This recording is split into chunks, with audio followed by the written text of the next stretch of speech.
लोग पढ़ेंगे memory. Memory यानी याददाश्त। तो मेमोरी क्या होती है? तो ये memory is just like a human brain. Memory मानव मस्तिष्क की तरह होती है, यानी मेमोरी जो होता है मानव की मस्तिष्क की तरह होती है, यानी मानव कहीं देख कर क्या किया गया है, उसके मस्तिष्क को देख के मेमोरी बनाया गया है। और it is used to store data and information. Memory का जो उपयोग होता है ये डाटा और इंफॉर्मेशन को स्टोर करने के लिए किया जाता है। डाटा और इंफॉर्मेशन का यहाँ पे ये मतलब हो गया, एक से अधिक इंफॉर्मेशन जो होती है हमारे डाटा बनते हैं। डाटा जैसे मेरा नाम ये है, मैं ये करती हूँ, ये सारी चीज मिला के यहाँ पे यही कहा जा रहा है कि इसका उपयोग जो होता है मेमोरी का डाटा और इंफॉर्मेशन को क्या किया जाता है, स्टोर करने के लिए किया जाता है।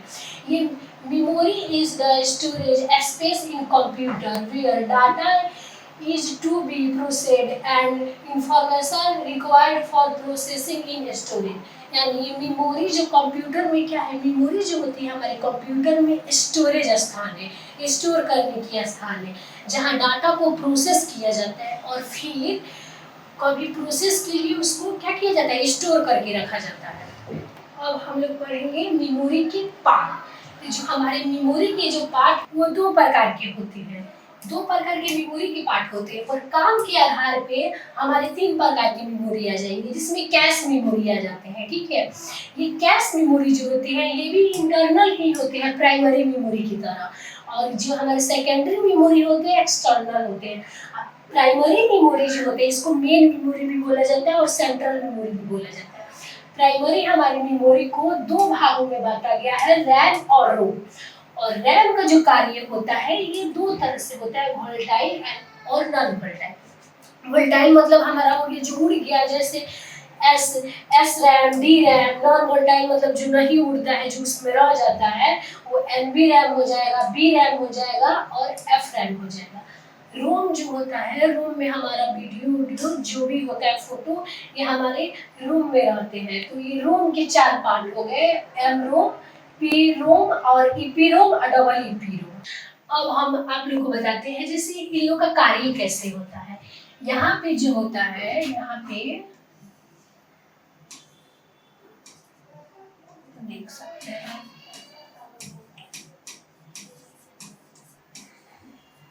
ये हम लोग का प्रोसेसर हो गया। ठीक है, रोम से कोई भी चीज होती है वो यहाँ पे आती है रैम के पास, और रैम के पास आके प्रोसेसर, यहाँ पे प्रोसेसर का काम होता है। और फिर प्रोसेसर होने के बाद रैम से कोई भी चीज जब आउटपुट करना हो हम लोग को तब रोम के पास जाती है। ये सारे हमारे प्राइमरी मेमोरी के कार्य हो गए या फिर जो कुछ। और यहाँ तक सेकेंडरी मेमोरी में देख सकते हैं, ये एक्सटर्नल मेमोरी होती है। सेकेंडरी मेमोरी इसका जो होता है कोई भाग नहीं होता है इसका part.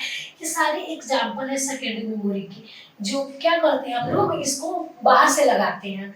Hard disk drive, SDD, S solid state drive, pen drive, SD card, secret digital drive, compact disc CD, digital versatile disc DVD, floppy disk और मैग्नेटिक टेप। ये हमारे सेकेंडरी मेमोरी के एग्जांपल हो गए।